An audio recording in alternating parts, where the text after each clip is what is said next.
Deepti Galaron is with me on the set to take a look at what the papers have been saying today. Hi, Deepti. Hi, Jean. We're going to start with Brexit and some rather contradictory statements that came out in the British papers today. That's right, and really demonstrative of how chaotic the situation is now. Let's start with the Daily Telegraph, which on its front page is reporting that Prime Minister Theresa May is planning to make a formal request to Brussels to delay Brexit if she cannot pass her deal by March the 12th.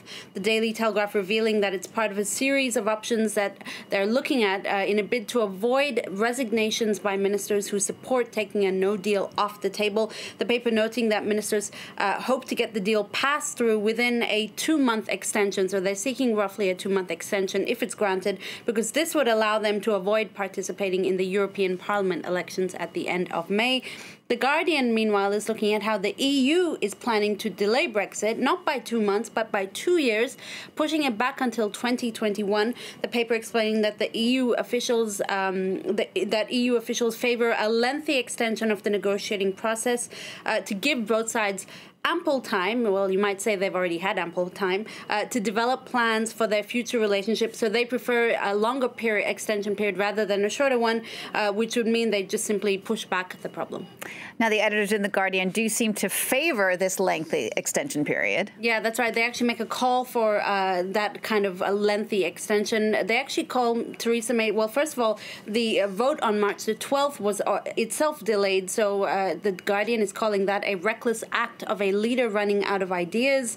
And interestingly, that vote would actually bring us to 17 days until the actual Brexit, according to the current date, is implemented. So The Guardian explains this is actually a pretty shrewd political move from the part of Theresa May, because she'd be putting a lot of pressure on ministers to accept her deal or risk facing chaos so close to the end date. For The Guardian, it's actually not a bad plan. It's just a plan that's bad for everyone involved.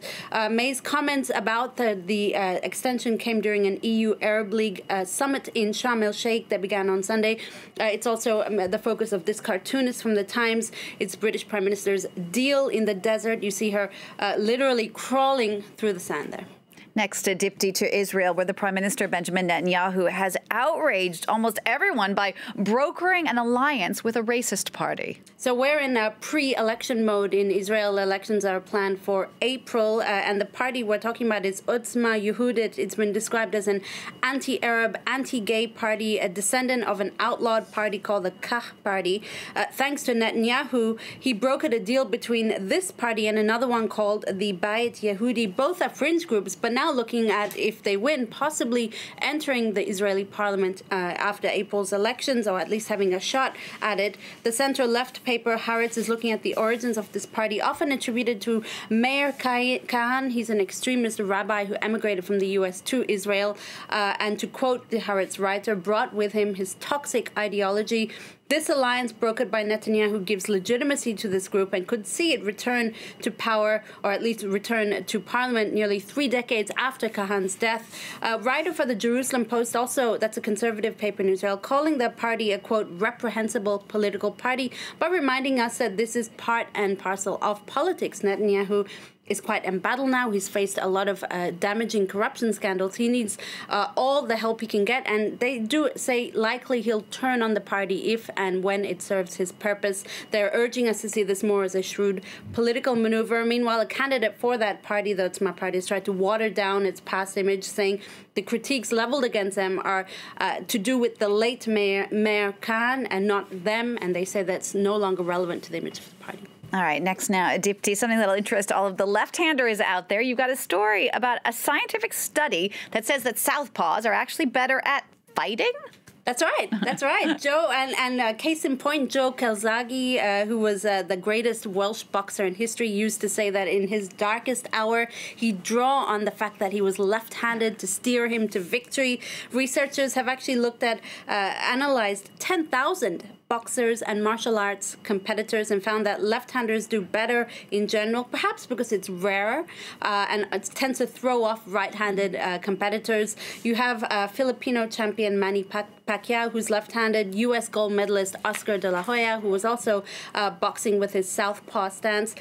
Also, it's not just boxing, though. Look at Rafael Nadal. He's a natural right-hander, but he plays with his left hand, giving him a very valuable advantage. So being left-handed might be a pain in the real world, but at least they can console themselves with the fact that they're better fighters. All right, let's just wrap up. Now, you can't leave us without talking a little bit about the Oscars last night, and in particular about the goodie bags this year. There's always a lot of focus on the quote-unquote swag bag at the Oscars, and this year it's reason enough to hope to get an invite to next year's one, Jeannie. Unfortunately, I haven't gotten my hands on the actual bag. I can tell you, though, there is the standard $20,000 trip of your choice for you and a friend to either the Amazon, Galapagos Islands, Iceland, Costa Rica, or Panama. There's also wellness gifts like a retreat session with a personal trainer, cosmetic gifts, another vacation to Greece. There's a lot of focus on cannabis products this year. So you get a cannabis-infused cosmetic products, cannabis edibles and lotions, a membership to a weed-friendly social club in Hollywood. That's not even the weirdest thing, though. You have some really weird gifts. You have a wearable silent breast pump, a grip-free dog leash, a spy pen. This is cool. A spy pen donated by PETA that encourages people to click on the pen whenever they see animal abuse, and it sends a message to the animal rights group. The weirdest one of all has got to be this one. It's a glow-in-the-dark toilet plunger with the poop emoji emblazoned on it. Well, I guess that could replace your nightlight in the bathroom, perhaps. Maybe. Thank you for that particular on with that look at what the papers have been saying today. You can get a closer look, of course, at that on our website. The address is France24.com.